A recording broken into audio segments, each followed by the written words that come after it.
Hi guys, it's Kate for Purity of Elements. So I was challenged by one of my coworkers to do a what's in my bag segment. But of course, since skincare is sort of my passion, I decided to make it more of a what's in my bag for those makeup optional days. So when we think makeup optional, we think, okay, let's cut away a lot of that heavy makeup we feel like we need to wear. And in my opinion, that is best done when you take really good care of your skin.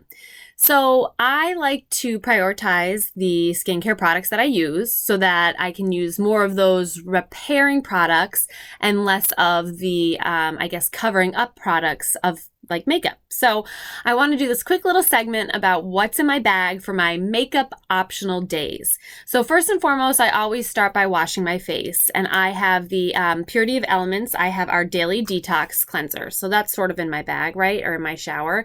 And that's really key. Washing your face with a nice cream cleanser is going to set the base and set the kind of the foundation for what we do next on in our skincare regimen, and that will help us kind of get that healthy, dewy, hydrated skin that we need.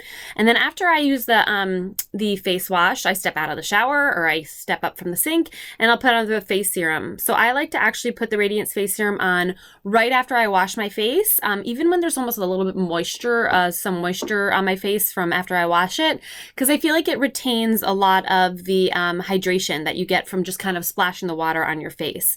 So step 2 would be the Radiance face serum. Then I always use the Purity of Elements, the age-defying moisturizer. There you go right there. And then I've mentioned it before, I get a lot of crepiness around my eyes. Like when I smile, you can see it. It's not that great. So I always try to use the Renewing Eye Cream. So that would be one of my steps. Again, this is for my makeup optional day. So now that's sort of what I do, kind of the base layer. So then just to change it up a little bit, I never leave the house without any sunscreen. So this is SkinCeuticals. It's their UV Defense SPF 50. I don't know if you can see it. There you go. I really like this. It's a really cool consistency. It has a little shaker ball in it to help make it up, wake it up. And you'll see that it's actually really runny, which I like. It's not super creamy. It goes on really light and sheer. And this one actually, as you can see, it had a little bit of color to it, but it comes out pretty sheer, nice and pretty and shiny. So that serves as kind of my first layer, and it's sort of like a primer or foundation. I also, sometimes what I'll do is I'll mix the SPF with my Radiance face serum, again, because I feel like the Radiance face serum helps kind of prime the skin. And again, that also has that nice consistency, and you get that immediate glow. It's really nice.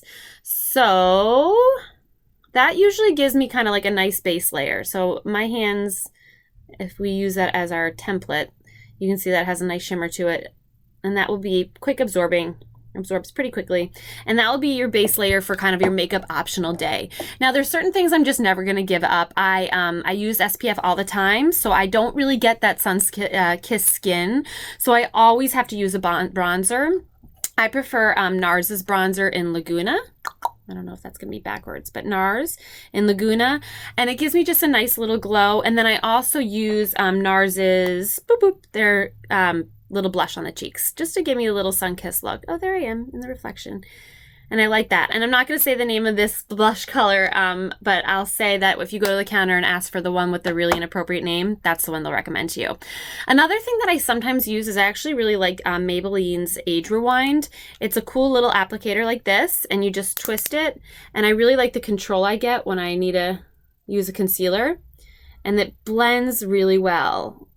You know, if I'm using, as I mentioned, kind of those other products, it has a nice blend to it, and the consistency is really nice, and it's not super heavy, and it kind of goes on like that. So yeah, so that's a little bit of makeup, but mostly just skincare. And those are the products that I use in my, that are in my bag on a daily basis. So that's what I'm going to use when I go to drop the kids off at school, or if I'm just running around town for errands. And I like to say sort of makeup optional or light makeup days. And I think really the secret to having those kind of days is having a really good skincare routine. And I hope that you find some of these tips useful, and I hope you get to experience some of these products to see if you can have more makeup optional days. All right, take care, guys. Bye.